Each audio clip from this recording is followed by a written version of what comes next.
If we are to get the sort of level of warships at sea up around Iceland in the Greenland-Iceland UK gap, then having uncrewed platforms in support of Type 26 anti-submarine warfare frigates and the like, it makes sense. But if, as seems to be the case from what has been released and leaked, this is you don't need crewed warships anymore, everything can just be uncrewed, that is going to be a fatal mistake. Why? Simply the number of issues around, you've got an uncrewed platform between Iceland and UK, and a trawler turns up, and you've got some Russian troops on it who then just open fire on the uncrewed warship. You damage that uncrewed warship, who repairs it? Or do you just accept you've lost it? As a government minister observed last week to us on this programme, we've spoken many, many times about the Defence Investment Plan in the last few months, and it might finally be here. Sir Keir Starmer is expected to unveil it on Tuesday as one of his final acts in office. The plan has also apparently been signed off by his successor Andy Burnham, with £1 billion more funding than it had when John Healey resigned as Defence Secretary. It isn't just the money, though. The blueprint marks a radical shift in British military strategy, scrapping plans for traditional warships in favour of a new fleet of autonomous drones to counter rising Russian aggression. Is this a modernised version of the Royal Navy or a cash-starved compromise? Francis Tusa is a leading defence analyst and the editor of Defence Analysis and joins us now. Good morning. Good morning, Kate. What do we understand about this pivot to drones and away from the Navy, maybe as we knew it before? Is it about saving money, or is it about that the threat has changed?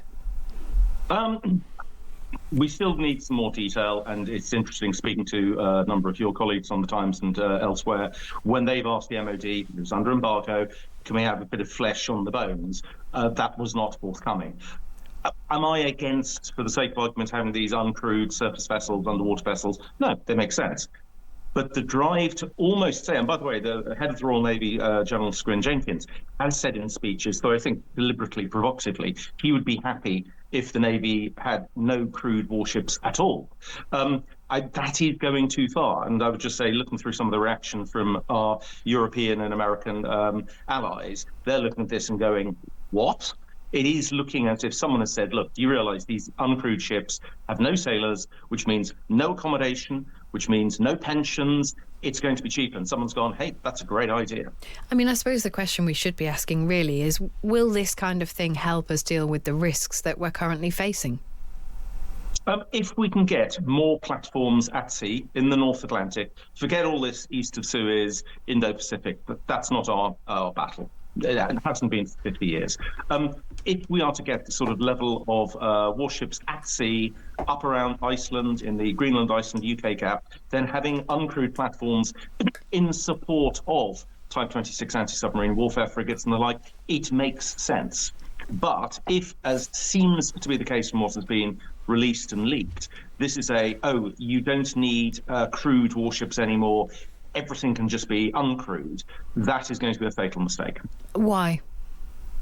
Simply the number of issues around, you've got an uncrewed platform between Iceland and UK, and a trawler turns up, and you've got some Russian troops on it who then just open fire on the uncrewed warship. You damage that uncrewed warship, who repairs it? Or do you just accept you've lost it? I've seen artist impressions for uncrewed vessels for the North Atlantic. They're saying, about 70 metres. Then spoken to ship designers who said, that will not survive in the North Atlantic in winter. So you're going to exclude potentially 5 months of the year where you couldn't use these smaller vessels up in the North Atlantic. These are the sort of crucial issues that haven't yet been fully discussed.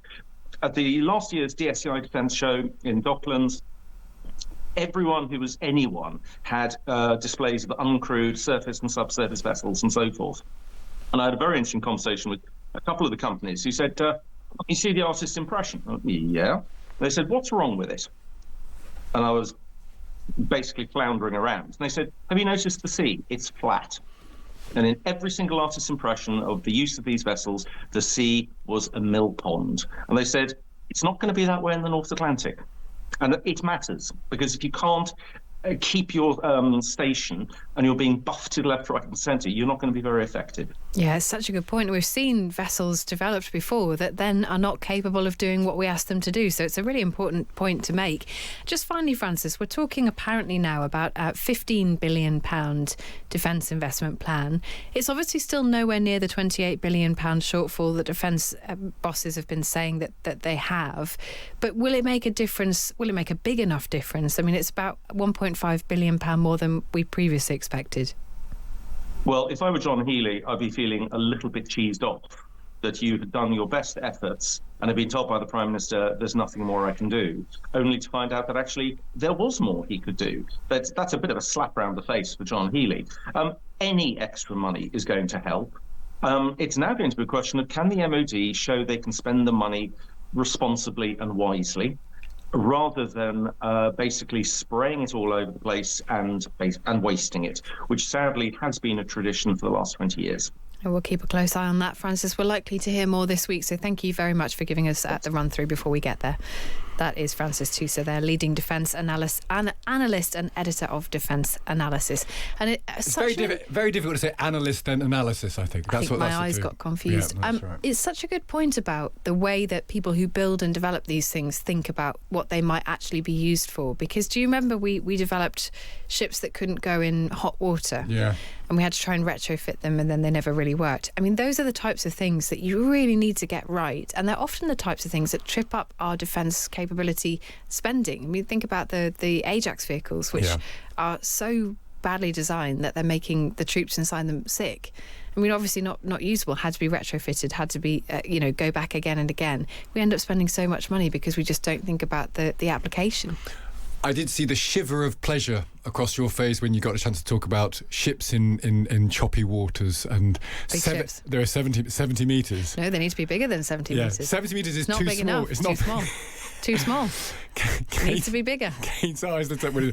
So this 70-metre ship, is it big enough? Tell no, me Kate, more. it needs to be bigger. Where can I go to those big ship conventions? Oh yeah, in the you send me Docklands. to one? I think we might have to do that as a gift.